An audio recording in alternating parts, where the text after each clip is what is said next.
Stop. My ear is on the ground. Everyone, stop.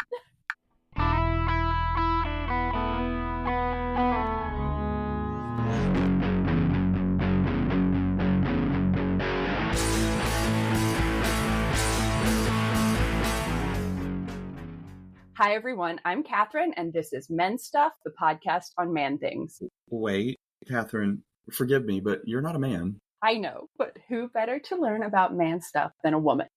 We're bad at it.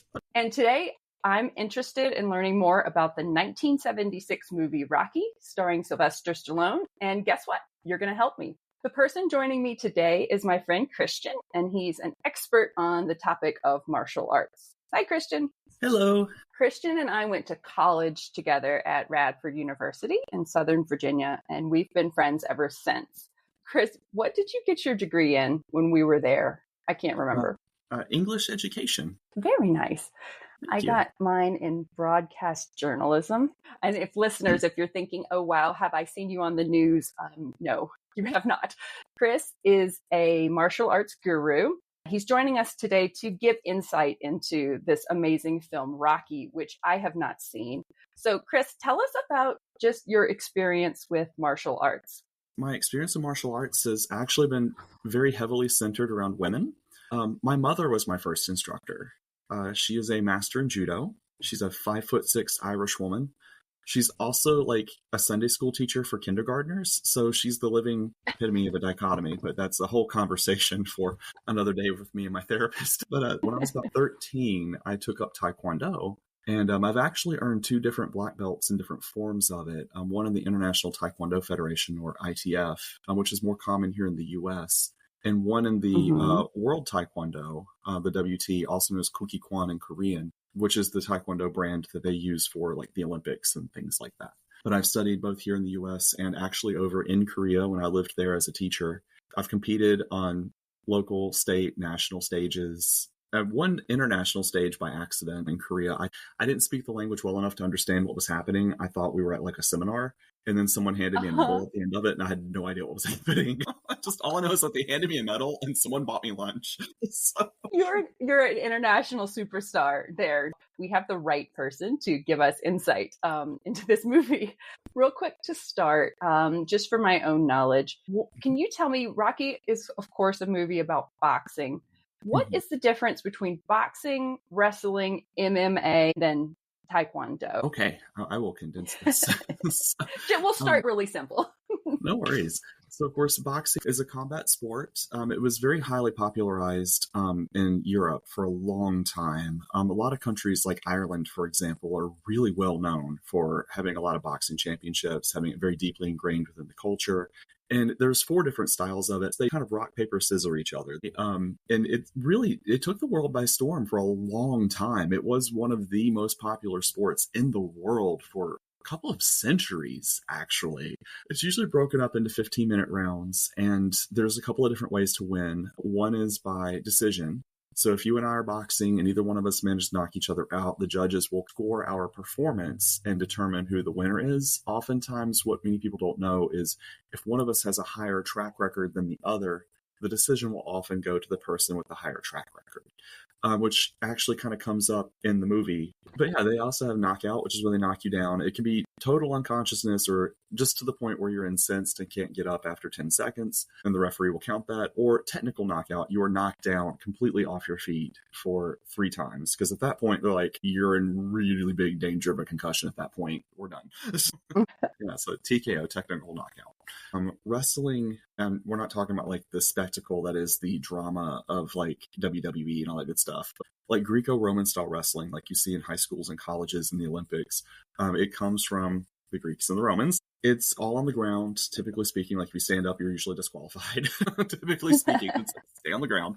And the point is to pin your opponent, their shoulders to the mat, using your chest to press theirs down. But it is another combat sport that is also very popular. But again, not the crowd pleaser necessarily that, mainstream sports like football, baseball, things like that are. MMA kind of comes on the heels. It's a fairly recent phenomenon in the grand scheme of sports. It sort of combines the karate craze. I mean, we all know Chuck Norris, Jean-Claude Van Damme, Bruce Lee, Jackie Chan, all these guys coming over. There was a very big push to kind of bring Eastern martial arts to the United States. And the goal is to knock your opponent out. So Taekwondo is the one I can speak with the most authority on. It is a Korean martial art. It actually is a hybrid of the traditional Korean martial art, Taekwondo, and karate. Most people don't realize it's deeply, deeply, deeply rooted in Korean history because Japan actually invaded, on several occasions, did conquer Korea throughout about a millennia or two. And as a result, they began using the traditional Japanese martial arts and blending it with Korean martial arts. And one of the things that makes Taekwondo unique is it's really well known for its kicks. We call them the pretty kicks, but it's known for being very powerful in terms of making contact with those kicks. Now, I may not be the best example of that. Again, see earlier comment about being clumsy, but I do enjoy it. It is a lot of fun. And it's art you can practice solo, which is one of the reasons I enjoy it. I really appreciate you going into all of this. And I'm seeing similarities. Last week, I chatted with my brother about the Paris to Dakar rally, and we talked about when cars were invented. And then as soon as the second car was invented, they started racing them. But before that, before that, we had men and women, people. And I've always been fascinating with the sport of fighting in general, because it is truly one of those very authentic human things to fight one person against the other. Right. And what you just described, it mirrored the evolution of cars, because at first cars were A to B, but then as they developed, they started having different strengths, etc. And you're talking about Taekwondo being this developed and matured and artistic form of the art with different specialties. It's very, very interesting.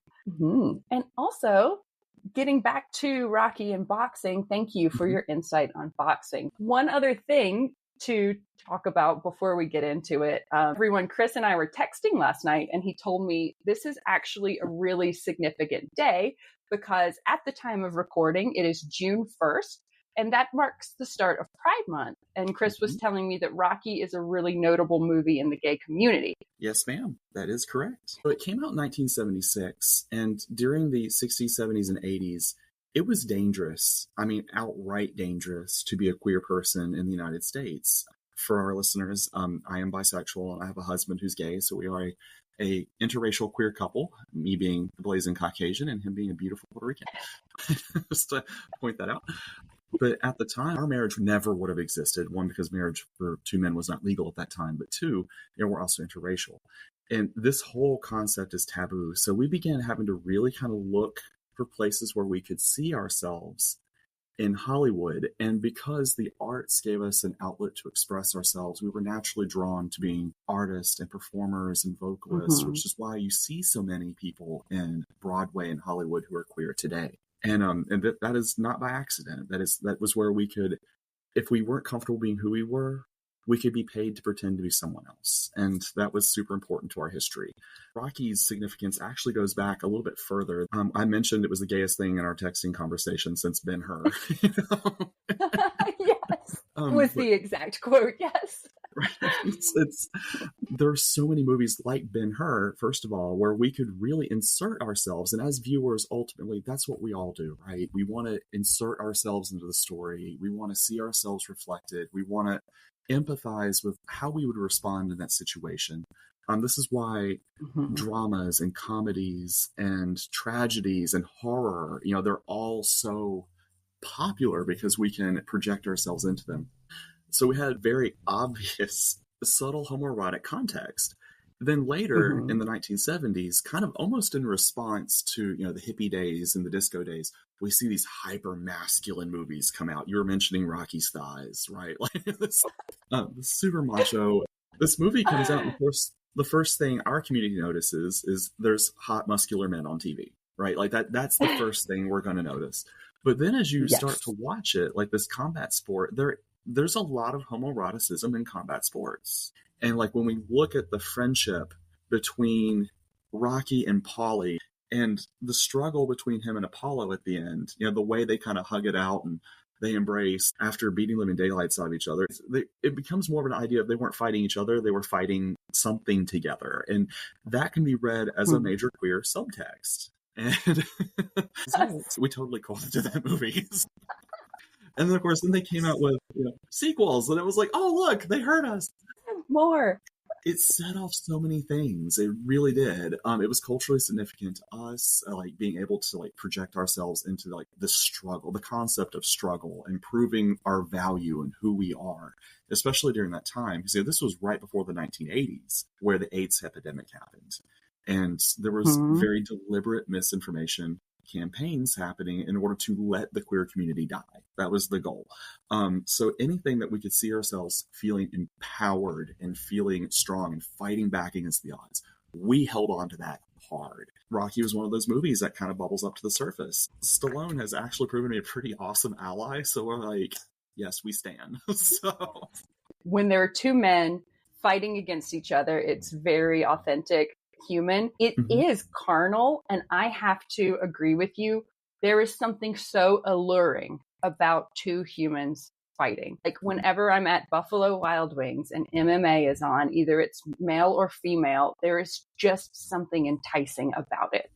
I think no matter your sexuality, it is something just raw and carnal, and it's infatuating. The other thing I had in my notes I wanted to ask you was, who is the villain in this movie? Because, I didn't feel that Apollo and Rocky had this huge competition. It was almost like society was the villain, and Rocky was just trying to prove himself and his worth with what he had. So I love that you brought that up, because I got the same vibe. Rocky was really ahead of its time in that regard. And I call it like we're in the post-Frozen era of like storytelling, where we no longer have villains, no longer clear definition between black and white, good and evil. We're oftentimes working more of an internal struggle, and there's not really a person to be contended with. And I think Rocky exemplifies that like 40 years earlier, Because it's at no point is Rocky against another person other than, obviously in the ring, but he's against himself, and he's against society's expectations of him, or what he perceives those expectations to be. It just makes the movie really relatable, because we have all been in a situation where someone wasn't seeing us for our full worth. I grew up with Disney princesses, and, everything went their way for the most part. They had small conflicts here and there. But I think the story of Rocky is really like he took a small step forward in a couple areas of his life, and it was just really, really relatable. Could I ever say that I could relate to a, underdog boxer growing up in Philadelphia? At first glance, no. And now here I am. So a disclaimer for you, Chris, and everyone. I don't really watch movies or TV. It's just not one of my vices. I have several, don't worry. If someone asks me, oh, have you seen blank? I have not seen blank. I do have access to the internet, so I can gather the general vibe of most movies. I have never seen Rocky up until this point. And what I knew about the film going into it was that Rocky was a boxer. There's someone in the movie named Adrian. I was texting with you on this, and thank you for not spoiling it. I do not know going in if Adrian is male or female. I have no idea. And I knew that he ran upstairs, he fought some meat, and then he yells out the name Adrian. And I did know that it took place in Philadelphia. So this is what I got. So I just want to tell you that when I was preparing for this, I had the song Maniac stuck in my head over and over because of that line, just a steel town girl on a Saturday night looking for the fight of her life. But I realized that Steel Town was Pittsburgh, but she was at the fight of her life. Rocky's at the fight of their life. They're both in Pennsylvania. So that state, I think, just has a lot of internal conflict. And until this movie, no one knew Pennsylvania can be remotely interesting. Rocky was profound on so many levels. Right. So getting into it, we'll just talk through the movie now. I pressed play. I got that wonderful, notable theme song. There's no credits at the beginning. There's just that song, and then the name Rocky scrolls across the screen, and then it fades into Jesus. And I'm like ready for it. Little details like that I don't remember as well, because I saw this as a kid. I was born in 85. So like Same. This movie was high in my dad's brain He tried to raise me as manly as possible, and Rocky was required reading. So subtle details I don't remember as well. But what I do remember is him being an Italian American. Catholicism is super important in the movie, even though it's kind of always in the background. Yes, it's nuanced. It's great because I am watching this movie with a fine-tooth comb. And then we have your yin to my yang, where, you saw it as a kid. And so you have all of these different memories and nostalgia attached to it. Great, because I'm going to learn some stuff today. The plot. So the first time we see Rocky, he's taking a punch. We get the feeling that the fight is going okay, not great. Goes over to his corner and he's ignoring the advice of his coach or whoever is with him. Gets up, continues the fight, and it ends with him winning. Also, as I texted you about, the thighs of the man he is fighting are just exceptional. So please know that we notice those thighs too in our community. Like you can hear the echo through decades. Yes. I wish I could have seen this movie on the big screen, honestly, because that would have been amazing. Blessings. It's a great opening scene. Then what happens right after Rocky gets out of the ring just continues to solidify this movie as an amazing 80s masterpiece. Rocky's walking past a bookie who's smoking a cigarette, and Rocky says, "Hey, can I get a smoke?" And I'm already like, okay, you're a boxer, you're an athlete. I get that it's the 80s, but that's kind of surprising. Right. It's a little weird. But what happens after that is really weird. The bookie says, "Yes, you can have one." And he takes the half-smoked cigarette out of his own mouth, hands it to Rocky, and Rocky just takes it and starts smoking it. And then Guy just grabs another one out of his greasy hair and sticks a new one in his mouth. Nothing homoerotic about that at all. Just two guys being guys, swapping spit. You can smoke my cigarette. We start learning more about Rocky. He walks home. When he gets to his house, we see what his living situation is like. He lives alone. He has 2 pet turtles. He has music records hanging from the wall on some sort of clothes hanger. There's a poster of presumably his dad in the background, who's a boxer. So we get that storytelling that dad may have been a famous boxer. See that, the situation isn't super duper financially. He feeds his turtles. He tries to read the back of the turtle food and struggles. And we have a little moment where he's longingly looking at his photo of himself younger. The next day, he wakes up and he goes to the pet store. So we're seeing this infatuation with pets. When he gets there, he starts having a kind of one-sided conversation with a girl who could probably be described best as Tina from Bob's Burgers. That is a good description, yes. So she's ignoring him. He keeps going on. And then in a groundbreaking moment in movie history, he says Adrian for the first time. Mm-hmm.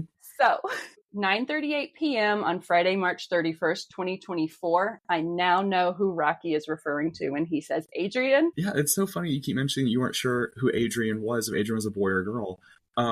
Because again, bringing it back to that queer history thing, that's another reason for this movie. He didn't date a girl named, Michaela, Michelle, Stacy, Catherine. Adrian's an androgynous name. So we've never confirmed that Stallone was trying to give us a wink and a nod to be like, "Hey, I see you guys. You're going to be okay." But it was we take it that way. Circumstantial evidence. I said Tina's from Bob's Burgers, but Adrian is clearly a beautiful woman who has been made to look frumpy in this scene. Chris, have you ever seen Not Another Teen Movie? Honey, we established that I'm queer, right? Also required reading. Oh my gosh. Thank you. So in that movie, the main character has glasses and a ponytail. And then when she gets the big makeover to be prom queen, all they do is take off her glasses and take out her ponytail. And that's the makeover. And I'm getting this vibe from Adrian, except it's a beanie and glasses. I cannot wait for these beanie and glasses to come off. Right. And that's essentially what happens. If anybody hasn't seen the movie. Then we keep learning about Rocky throughout his day. After the pet store, he goes and he shakes down some guys for money. So we see that he's a debt collector and he uses his muscle for that. Then he goes to the gym. There's a little bit of drama there. His coach won't give him the time of day. His locker is given to another boxer. He confronts the coach. They have a little bit of a back and forth. And in this coach back and forth, the coach calls him a tomato. And I thought that was a really specific insult, Chris. What does it mean? In the lifting community, we often refer to other people as tomatoes if they hold their breath while they're lifting. Their head turns really red. But it could also just be, I mean, we've seen mafia movies, right? For lack of better words, he's working for the legalized mafia. And as a debt collector, shaking people down. That's essentially what he's doing, which is one of the things he's at odds with because he's deeply unhappy with that. And I can't help but wonder if you tomato, maybe that's because random pseudo mafia isms. Like, I'm going to hit you right in the good neighbor morning. How are you? You know? And you are right. I did notice that this movie had a PG rating. Also in this scene, you probably don't remember this watching it as a child, but I noticed that the makeup department gave this coach a fake cauliflower ear. And I just found that attention to detail exceptional. That's a good detail, which is funny because you tend to see it more with wrestlers than you do with boxers these days for some reason. 80s directors were just like, just throw it in there. Let's really sell it. It's not enough that we're at a boxing gym with people actively training and we saw Rocky boxing. We need to sell it harder. What if it came off at any point during production? There's a blooper reel of that ear falling off somewhere. Stop. My ear is on the ground. Everyone stop. So that evening, after this confrontation, Rocky goes back to the pet store. He sees Adrian for some comfort. He's still just talking at her. I have no idea if she likes him. I can't figure it out. And then Rocky starts talking to the birds and joking with them. Friday, May 31st at 9:55 p.m., Catherine falls in love with Rocky. Oh my gosh, he's down on his luck, muscular brute hitman, soft spot for animals, and making little jokes with the birds like, hey, you guys want to fly me home? I did not expect to fall in love while preparing for this podcast, Chris, but here we are. It's so endearing. I've only really ever known Sylvester Stallone as an adult, so seeing him as a young man like this was very different. And I've only kind of known him as people making fun of him. Like, sorry, that just was our generation. I was just very taken off guard by how charming he was. I'm starting to see why this movie is so popular with all different crowds. Rocky goes to talk to Adrian's brother, who is also Rocky's friend. And Rocky's upset that his strategy of going by and telling Adrian jokes 2 times a day isn't working. And then he laments about it. And this brother, we meet him. He's got a mega bald spot, beard gut, and is combing his remaining hair in the shard of a mirror. And he delivers some feedback that Adrian's a loser. She's pushing 30. And if she doesn't watch out, she's going to die alone. The whole point about Polly is he's a foil for Rocky. Because Rocky's this physically tough specimen. You know, he's the quintessential tough guy, right? Like, he's extremely athletic. He's mastered a fighting sport. He uses this to make money on the side, working for the legal mafia. Whereas Polly, is a shrewd businessman, but he's also, physically speaking, the man's a 4 out of 10. Let's be honest, and that's on his best day. Like, he's a 4 out of 10. But he's a foil for Rocky because not just physically, but his personality is such the opposite. Because Rocky is so genuine. At no point does he pretend to be anything he's not. Whereas Polly, I never feel like at any point we get a sense of who Polly really is because everything with him is a front. And one of the ways he fronts is he tries to influence or manipulate what's happening around him. And in some cases, like with Adrian, it's to make sure she knows he thinks that she's below him and that everyone else thinks that too. And that's a defensive mechanism of people who are narcissistic. So he and Rocky, they're best friends, but it's a very toxic friendship for the most part. I don't mean that I like Polly. So we're clear, because he's gross. I didn't like him as a kid. It's insightful, and looking at it with that adult lens is important for sure. So she's pushing 30. If she doesn't watch out, she's going to die alone. So I assume that this man thinks that we die at 31 or 32. I'm not sure. It's a very queer attitude. So we're all clear on that. Yes. It's like Cinderella. If you don't find your glass husband by midnight or 30, then you just die. So I paused the movie at this point to write down my commentary because I thought that Paulie was done, but he wasn't. Then he chases Rocky through a restaurant to make sure he points out that his sister is dried up and her body was going to dry up. So thank you, Dr. Brother. Maybe it's a thing where he is disappointed his sister didn't do more with her life and he doesn't want his friend to settle.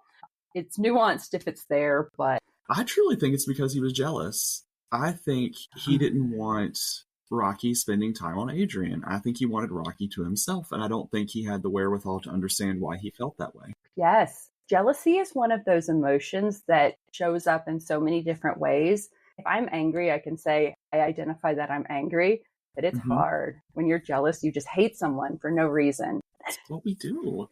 Then we cut to a scene where we meet Apollo Creed for the first time, and he's planning his big bicentennial match for the heavyweight world title. And what I have to say about this, Apollo Creed is Chubbs from Happy Gilmore. And Yep. I am so happy, and they're basically the same, which makes it even better. Apollo Creed's first opponent is not available due to injury, so he has to find another person to fight. And how does he do that? Well, Apollo Creed is reading through a book of some kind that's about 600 pages long. It has the thickness of a dictionary, and apparently it's a book of current boxers. So, Chris, how often is this book published? Thought on that would be it's probably updated annually or every other year, honestly, because they used to have that. Like they would have registered boxers and things like that, and people would use them to lay bets, place odds, all that good stuff. It was really for betting and gambling more than anything. I am impressed that is not a joke, and it's really that would be how you'd find a competitor. That book would not be available on the corner market or at Barnes and Noble, most likely, but it is published through a publisher, and it's usually through a boxing league. Like they would have an in-house publisher, and you can get it from them. Wow. So he's rejecting everyone until he finds Rocky's page. Apollo Creed selects him, and the fight is going to be Apollo Creed versus the Italian Stallion, and the plot is starting to firm up. Another confession from me, I thought that Rocky was the character's nickname, but that wasn't his real name. But now I'm learning that the Italian Stallion is his nickname, and Rocky is actually his real name given at birth. So, there's a Blue Ivy, there's a Northwest. Why not Rocky? Oh yeah, an apple. We cannot forget little Apple. Got it. And Dad was a celebrity boxer, so that makes sense. There was actually a Power Ranger named Rocky in the 90s. I can point that out, played by Stephen Cardenas. There was a Power Ranger named Rocky. Was it the red one? It was the second red one, yeah, and he grew up to, I don't know if you watched the most recent thing they did where they all came back for like a reunion show, but oh my lord, he grew up to be daddy.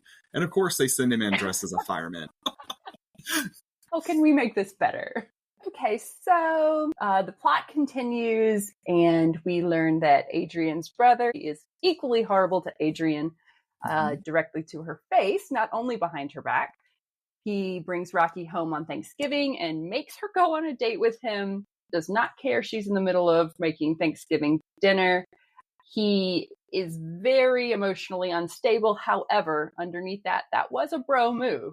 But you're going on a date with him no matter what right now. So Adrian's a great character, and the way she's treated in the movie is it problematic? Because is it showing her as being docile, or is it showing what a problematic character Polly is? Are we calling out the toxic masculinity there?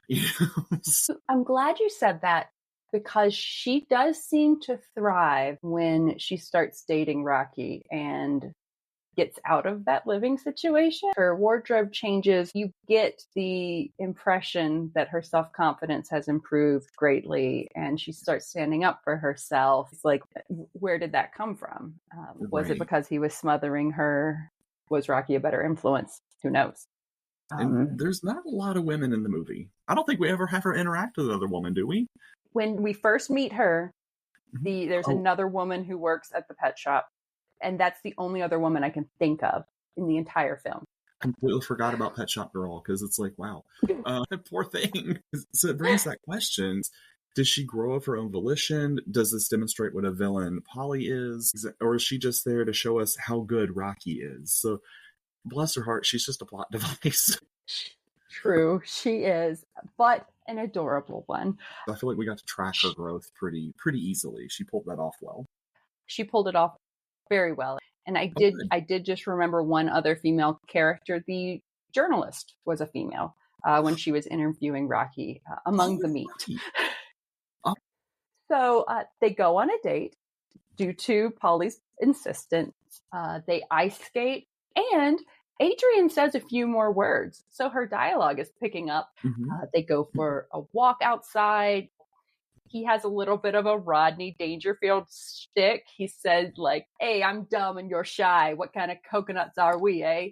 He's kind of like Danny Zuko mixed with Rodney Dangerfield. I'm eating it up. That is a really cute line because he's self-aware. Yeah, it's self-deprecating and smooth. Brilliant. One thing I always loved about that scene is he never seems to ridicule her for being shy. And he's openly admitting that she's smarter than he is. He never tells her, you have to open up. Why aren't you more extroverted? It's like, hey, I have trouble reading at a 3rd grade level, and you're shy. This will work. This will work. How many dates have I been on where the guy tries to prove to me that he's smarter than me as part of his personality? You've just identified why I'm so in love with Rocky. He's just no ego. Too bad he doesn't really exist. Right. We need to find Joe Rocky. I appreciate you. They arrive at his place. He invites her in with a very sensuous and tempting line of, there are very rare animals inside. Whoa. Yes. A trouser snake, for sure. And then she says no way too many times before agreeing to come in. And it's a bit of a youch. Yeah. I think Rocky might have taught us that no means yes.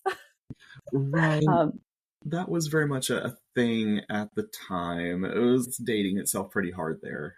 We know better now. Yes. In the context of the movie, it's presented as very charming because we know he has a heart of gold and the viewer likes him. And the viewer also kind of feels like she should open up. Right. But I did get just a little uncomfortable how long that scene went on. All good. She agrees. They go into the house. He is such a gentleman and offers her a nice selection of soda, donuts, cupcakes, or chocolate. And then he starts taking his clothes off because it's so hot in there. So this guy really has some moves. He offered donuts and chocolate. It's too hot, so he must remove his shirt. He takes one of his records off the wall and puts it on and starts playing some music. And he introduces her to his pets. I mean, my pants are coming off at this point. I'd be right there with you. One thing I noticed in that scene was at no point did he try to get her drunk. And that was refreshing, especially for that time period. He never was like, here's wine, here's beer. So at all times, she still had her full faculties about her. And while there are a lot of cringy moments, that part I appreciated. Even though he was persistent, he didn't do anything to take away her ability to make a decision. Continuing on Sylvester Stallone's charm, there was something that I noticed. During this scene, there's one part where Adrian's resisting his come-ons and they're talking face to face. And the actress is actually turning red. She's blushing. Sylvester Stallone's charm is so powerful that you can see this girl flush throughout the scene. So I'm not the only one who's feeling this here. Poor girl. The glasses and the beanie come off. Woo! And huge surprise, she's gorgeous. Then he offers her a really great deal, which is that he's going to kiss her, but she doesn't have to kiss him back, which is totally a precursor to just the tip, which I'm sure they probably played, but we don't get to see. And they make out, fall to the floor, and passionately kiss as the scene exits. It worked. Yeah, Sly's got it. You know, the other thing about that too is he had her consent before he kissed her. Like, he didn't. Maybe it was not the enthusiastic consent that we want today, but at no point did he put his hands on her without her permission first. And I'm like, go ahead, Sylvester. Cringe scene aside, you knew how to treat a lady. Okay. He didn't do anything without her agreeing to it. Even when she went into the house, he did prop the door open and walk away from the threshold. So she could have walked off. It is a little cat and mouse. After that, after the night of who knows what, Rocky gets called into Apollo Creed's manager's office. I'm going to be honest with you. At this point, I paused the movie to see how far in we were because I got a little wrapped up in the love story. Right. So in this 2-hour movie, we've spent 1 hour building Rocky's backstory, and then Chubbs Creed was in it for about 3 minutes. And I forgot about the boxing part of the movie and got invested in everything else. We're an hour into the movie. We've just learned that Rocky has agreed to this world heavyweight title fight against Apollo Creed. And Chris, I have bad news. We're going to have to pick this up in Rocky Part 2 next week. I think I'll be okay because that means I get to talk about it again. So that works for me. Perfect. So everyone, stay tuned. This movie has too much plot, and we've gotten way too deep into it to contain it to one episode. So we will pick this up in Rocky Part 2 very soon. Thank you, Chris, for your insight, and we'll keep talking about this soon. I look forward to it. Thank you for having me. If you like what you are hearing and you want to stay connected, there are a few ways you can do that. We are on Instagram at Men Stuff Podcast. If you'd like to support the show, consider becoming a Patreon on patreon.com/menstuffpodcasts. And if you have feedback, questions, or topic suggestions, or you just want to say hi, you can email us at menstuffpodcast@gmail.com. Of course, the quickest way to stay in touch with us is to subscribe to us on your platform of choice. And of course, I'd love for you to leave a 5-star review and tell your friends. Despite the name, Men Stuff is a podcast designed for everyone. Our choice of title is not meant to exclude or discriminate against any gender or identity. Instead, it's a playful nod to the diversity of topics we explore and the perspectives we invite. The creator of Men Stuff, Catherine, is a woman who embraces the irony of leading a podcast with such a title. Her aim is to foster open and inclusive conversations that resonate with everyone, regardless of gender. So whether you identify as male, female, non-binary, or anywhere in between, you are welcome and your insight matters. Thanks for listening.